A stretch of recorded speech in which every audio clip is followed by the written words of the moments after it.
السلام علیکم سامعین، 9 ربیع الاول کی تاریخ شروع ہو چکی ہے، 12 ستمبر ہے۔ خبر کا عنوان ہے آل انڈیا مجلس اتحاد المسلمین کے قومی صدر جناب اسد الدین اویسی صاحب کا اہم پیغام۔ آپ انہی کی زبانی سن لیں۔ بسم اللہ الرحمن الرحیم۔ السلام علیکم ورحمۃ اللہ وبرکاتہ۔ میں آپ تمام کے لیے ایک پیغام دے رہا ہوں اس ویڈیو میسیج کے ذریعے، جس میں آپ تمام سے گزارش ہے، اور آپ جانتے ہیں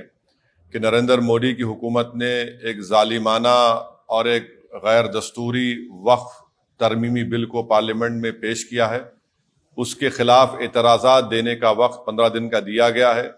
اور 15 دن کی مہلت 13 سپٹمبر کو ختم ہو رہی ہے۔ تو میری آپ تمام سے گزارش ہے کہ all India Muslim personal law board نے جو QR کوڈ کے ذریعے ہم کو یہ سہولت فراہم کی ہے کہ ہم اس پرپوز بل کے خلاف اپنے احتجاج کو اور اپنی مخالفت کو درج کروائیں، تو اس کا طریقہ کار یہ ہے کہ آپ پہلے اپنا فون کو لے کر اس QR کوڈ کو دیکھیے، اور اس QR کوڈ کو سکین کرنے کے بعد آپ کے پاس یہ آئے گا، ایک بلو بٹن آئے گا اوپن جی میل کو آپ پریس کریے، اور اس کے ساتھ یہ سب تمام چیزیں آ جائیں گی۔ اس پہ آپ کا ای میل اکاؤنٹ آلریڈی ہے یا ڈال دیجئے، پھر اس کو آپ سینڈ کر دیجئے، جیسا میں نے ابھی سینڈ کیا ہے۔ تو میری آپ تمام سے گزارش ہے کہ آپ لوگ، کیونکہ جمعے کا دن 13 تاریخ آخری دن ہے،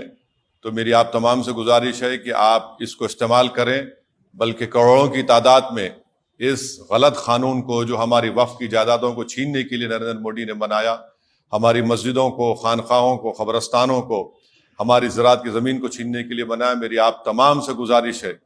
چاہے وہ متولی ہو، چاہے وہ کسی ذمہ دار ہو قوم اور ملت کے، آپ اپنا اس QR کوڈ کے ذریعے اپنا احتجاج اور اپنا ریجیکشن اس بل کے لیے درج کروائیے، اور مجلس کے تمام MLAs انشاءاللہ جمعے کے دن اپنے اسمبلی حلقہ جات میں جمعے کی نماز پڑھیں گے، اور حیدرآباد کے مختلف مساجد کے سامنے یہ QR کوڈ لگایا جائے گا، اور تمام مسلیان سے، اور خاص طور سے میری ماں اور بہنوں سے اپیل ہے کہ اپنے گھر میں بیٹھ کر بڑی تعداد میں میری ماں اور بہنیں اس کالے قانون کے خلاف اس کا ریجیکشن کریں QR کوڈ کے ذریعے۔ بہت بہت شکریہ۔ سلام۔